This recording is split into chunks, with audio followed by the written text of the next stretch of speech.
Hi, ఈ video ద్వారా sulphuric యాసిడ్ని 0.2 నార్మాలిటీకి ఎలా ప్రిపేర్ చేసుకోవాలి, ఇంకా టైట్రేషన్ ఎలా చేయాలో క్లియర్గా తెలుసుకుందాం. 0.2 నార్మాలిటీ ఉన్న సల్ఫ్యూరిక్ యాసిడ్ని ప్రిపేర్ చేయాలి అంటే 1000 ml ఫ్లాస్క్లో 500 ml వరకు డిస్టిల్ వాటర్తో ఫిల్ చేసుకోవాల్సి ఉంటుంది ముందుగా.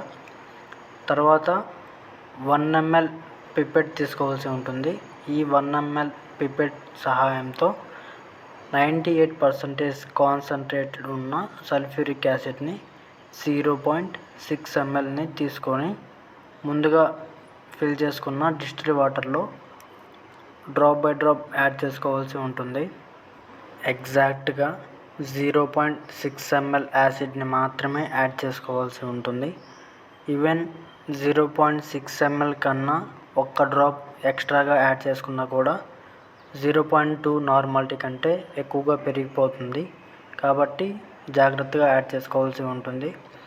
ఇలా 0.6 ml సల్ఫ్యూరిక్ యాసిడ్ని యాడ్ చేసుకున్న తర్వాత అందులోనే 1000 mlకి డిస్టిల్ వాటర్తో మేకప్ చేసుకోవాల్సి ఉంటుంది.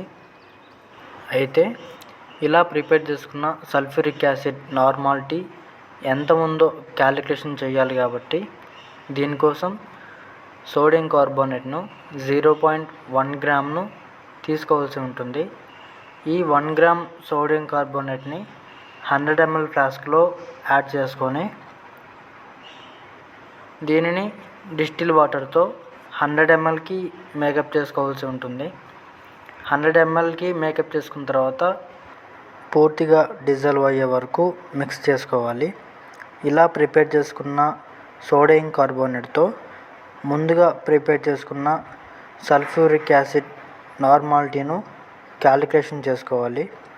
అయితే ఈ సోడియం కార్బోనేట్ను 10 ml అయినా 20 ml అయినా తీసుకోవాలి.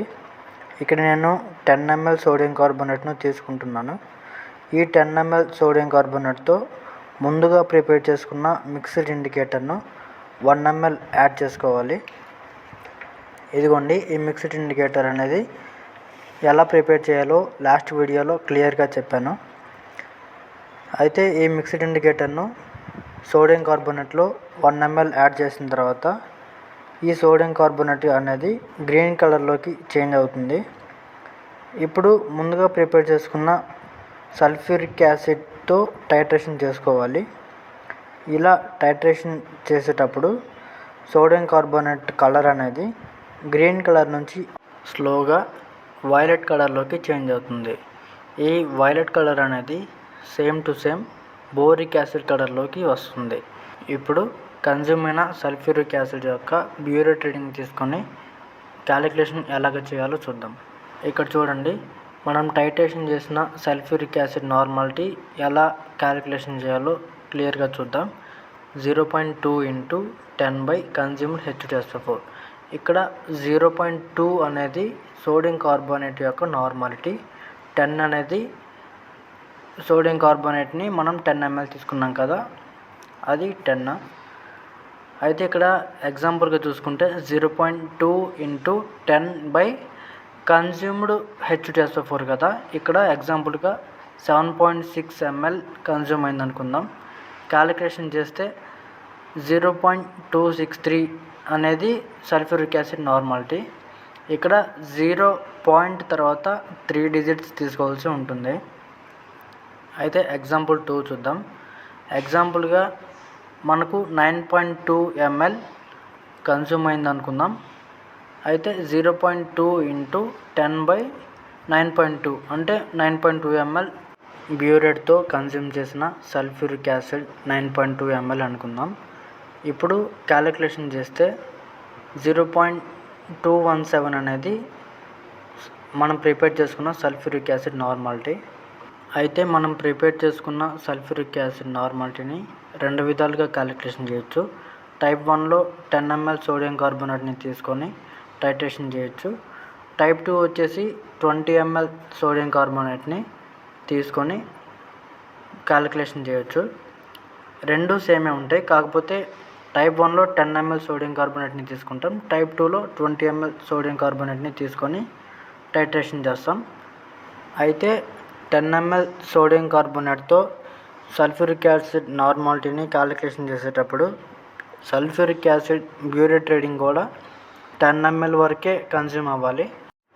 అలాగే 20 ml సోడియం కార్బోనేట్తో సల్ఫ్యూరిక్ యాసిడ్ని టైట్రేషన్ చేసేటప్పుడు సల్ఫ్యూరిక్ యాసిడ్ యొక్క బ్యూరేట్ రీడింగ్ కూడా 20 ml లోపే కన్జ్యూమ్ అవ్వాలి. ఇప్పుడు బోరెట్ బఫర్ని ఎలా ప్రిపేర్ చేయాలో క్లియర్గా చూద్దాం.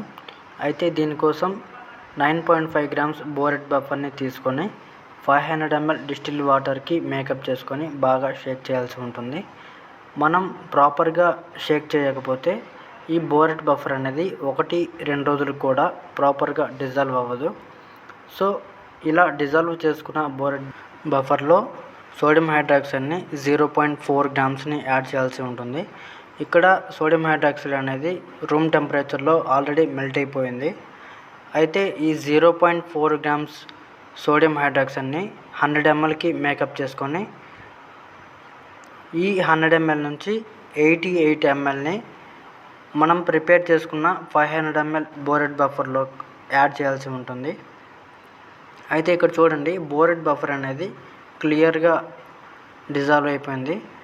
ఇప్పుడు 100 mlకి మేకప్ చేసుకున్న సోడియం హైడ్రాక్సైడ్ నుంచి 12 ml సోడియం హైడ్రాక్సైడ్ను పిపెట్ సహాయంతో తీసేసి రిమైనింగ్ 88 ml సోడియం హైడ్రాక్సైడ్ను కంప్లీట్గా మనం డిజాల్వ్ చేసుకున్న బోరెట్ బఫర్లో యాడ్ చేసి 1000 mlకి మేకప్ చేసుకున్నట్లయితే ఈ బోరెట్ బఫర్ అనేది రెడీ అయినట్లే. ఈ వీడియో నచ్చినట్టయితే ఒక లైక్ చేయండి. నెక్స్ట్ వీడియోలో కెమికల్ ఆక్సిజన్ డిమాండ్ COD గురించి క్లియర్గా నేర్చుకుందాం. Thank you for watching.